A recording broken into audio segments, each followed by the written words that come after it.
अस्सलाम वालेकुम। SM news के साथ मैं हूं सैयद मुकद्दर रज़ा।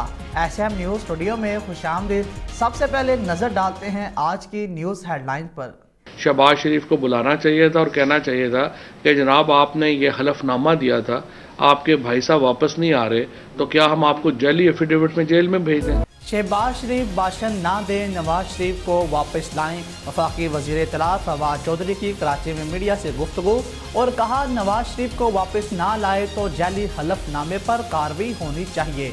हम इस केस में खुद पार्टी बनेंगे। हॉस्पिटलाइजेशन के ऊपर इम्पैक्ट हमें नहीं नजर आ रहा, तो हम अभी कोई लॉकडाउन की तरफ नहीं। रवा माह कोरोना की नई लहर आने का खदशा है। सरबराह NCOC असद उमर ने खबरदार कर दिया। कहते हैं ओमिक्रॉन की वजह से केस बढ़ने के शवाहिद मिले हैं। अस्पतालों पर दबाव बढ़ने तक लॉकडाउन की तरफ नहीं जाएंगे। ओमिक्रॉन फैलता तेजी से है लेकिन ज्यादा हलाकत खेज नहीं। और सिंध इजला में हेल्थ कार्ड की सहूलत मिल चुकी। लोग 8500 पर शनाख्ती कार्ड नंबर भेजकर तस्दीक कर सकते हैं। वज़ीर आला पंजाब सरदार उस्मान का ट्वीट लिखा, 3 माह तक तमाम इजला में कार्ड दे दिया जाएगा।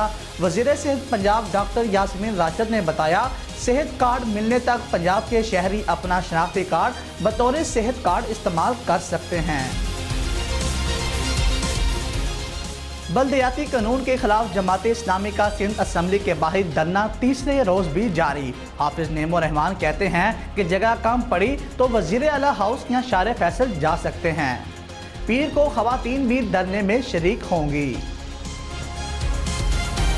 और नथिया गली में शदीद बर्फबारी, मुल्क भर से लोग मौसम का मजा लेने नथिया गली में मौजूद। बर्फबारी पर मुख्तलिफ खेलों में मसरूफ, कहीं स्नो टोपिंग और कहीं निशानाबाजी की जा रही है। सर्द मौसम में रुबाब की धुन, माहौल गर्मा रही है। और ये थी आज की न्यूज़ हेडलाइन। अब तक के लिए इतना ही। मज़ीद खबरों का बाकायदा आगाज़ करेंगे एक ब्रेक के बाद।